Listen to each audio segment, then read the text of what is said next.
Welcome back. I've just had my first little touch on the paste, which is very interesting, because usually it takes a little while, especially at, this time of the year. It's not really the sort of bait that you'd use, but if it's been mild, it's certainly worth giving it a go. So I'm expecting to catch on this now.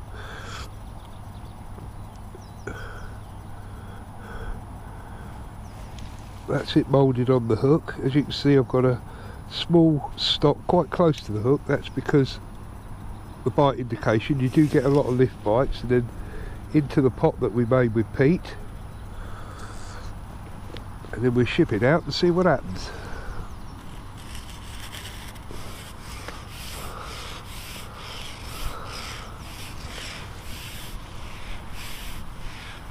I put the float in the water, and that stops any tangles on the way out, you see. Take your time, no rush. Take it out to the spot where you want it to be, which in our case is one section short of the whole pole, which is 11 metres, and then you just drop your paste in and let the float come back. Try not to move the float at all once you've set it. As you can see, I've got plenty of float out the water. You should be able to see that. It's a nice colour, that float.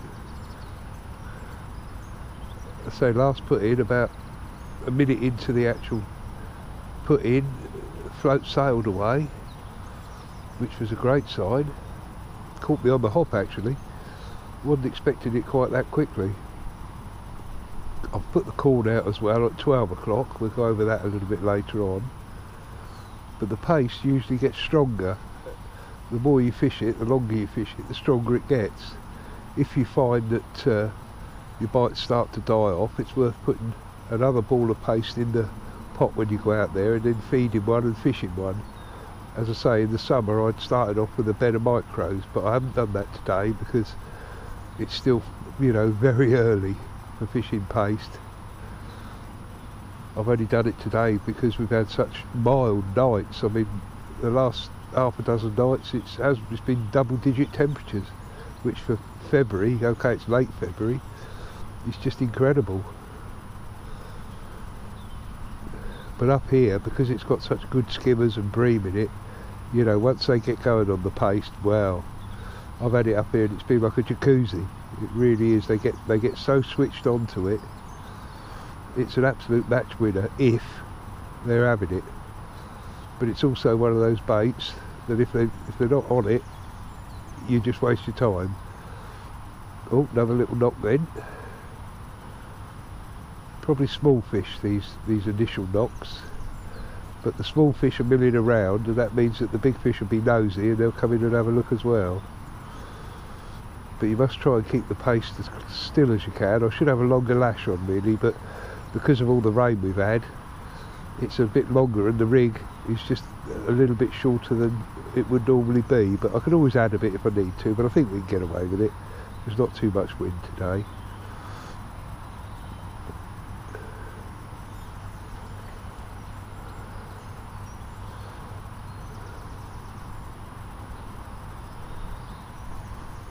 There's definitely a couple of little tiny knocks. We'll leave it out there a second before, as I say, all I do is I expect the bait will... Oh, look at that lift bite, do you see that?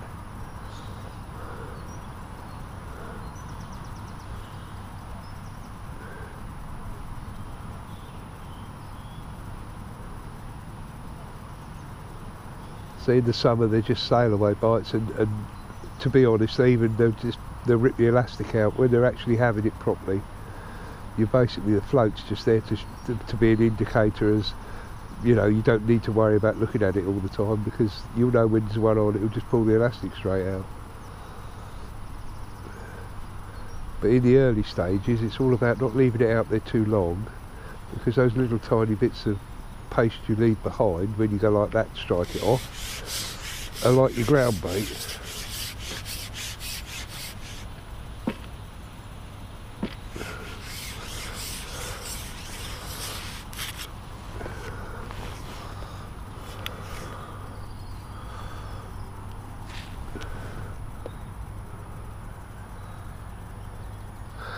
don't get all your paste out at the same time, just get enough out. I've got half of the ball out just because I don't want it to dry out. If it dries out, it's a bit tricky keeping it on. You can always wet it down again, but the second wet is never as effective. So just like you would with bread punch, just bring out enough to keep you going for the time being. And again, save it. When we ship it out, you don't really want it to fall off because it just wastes time. So just put it in the pot, tip it over a little bit to one side just to keep the line away from it.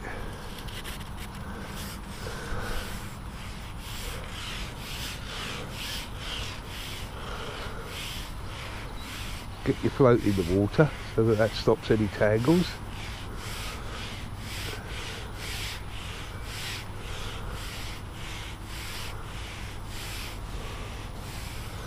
Send it out to the spot where you want it, get it set, drop your paste in, and just let the float come back onto the paste. That's it. And you know it's on the bottom because if you've got the sort of size bit of paste on we're using today, it would sink the float. So that's another good indicator. If now you see I've got about, I don't know, 5-6 mil sticking out, if after a couple of little knocks or muckabouts that's 10 mil, that means your bait's gone. So it's a really good indicator. In the summer I'll use no weights at all on the line, just the paste, and fish it absolutely dead depth if you're in a place where the bottom's very samey. And that's marvellous because as soon as your bait's off, because they do muck about with it a bit, as soon as your bait comes off, your float comes out of the water and lays flat on the water, and you know straight away you're not wasting your time behind a bare hook. Can't really do that this time of the year because they're not, you know, they're not that active. As soon as the summer comes and the temperature warms up, then the paste really comes into its own.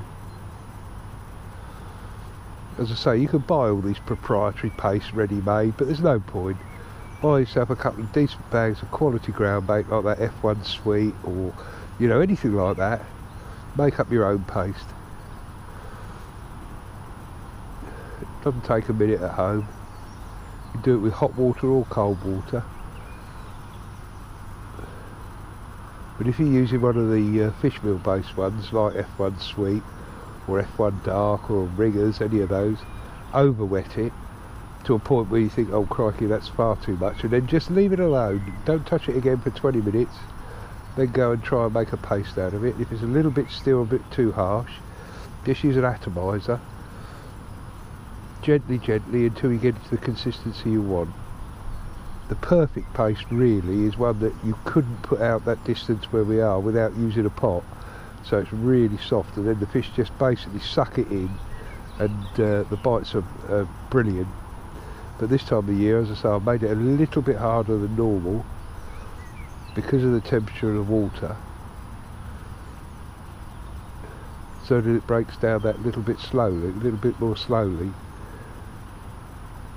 Gives the fish a chance to find it because they won't be moving around like they would be in the summer.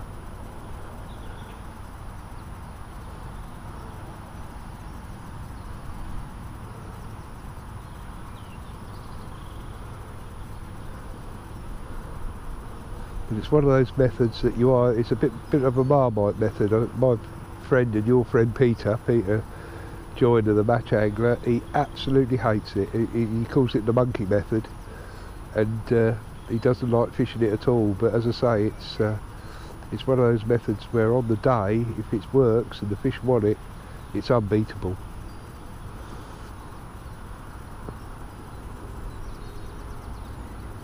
But you mustn't be shy with your gear because you're going to get big fish on it, especially in the summer, so you want minimum 0.16 hook length, or straight through even, 0.16 right through. Plenty of float out of the water, big hook, because you're hiding the hook. There's no need to be small. If you use a size 18 or a 16 with this sort of paste fishing, you'll miss so many bites. Don't go lower than a 12, a big 12. As you know, some patterns in their sort of creation are bigger. You can get 3 packets of hooks and 3 different size hooks, but they're all 12s. So pick a pattern that's a good substantial hook, barbless obviously.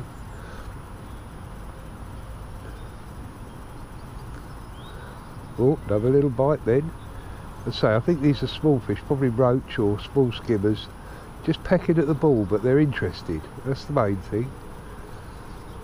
I was fully expecting the float not to move, to be honest. You know, it's really a 6 weeks, 8 weeks too soon for paste, but so with the exceptionally mild nights we've been having and days, I know the rain's still keeping the water quite cool, but the last couple of matches have been one with decent weights. Most people have caught, you know, 6, 8, 10 pounds, so the fish are starting to move. So it was worth a go today. As I say, the liquidized corn again is no guarantee. You've seen in earlier videos of me up here, sometimes, oh, that was a good bite that went under, I should have had that. Sometimes they just don't want the corn.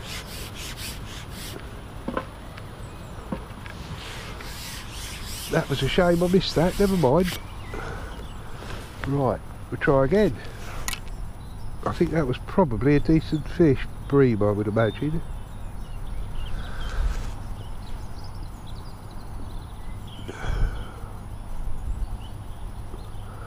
And the other thing as well with the paste, which sometimes is good, don't make it too uniform, make it ragged.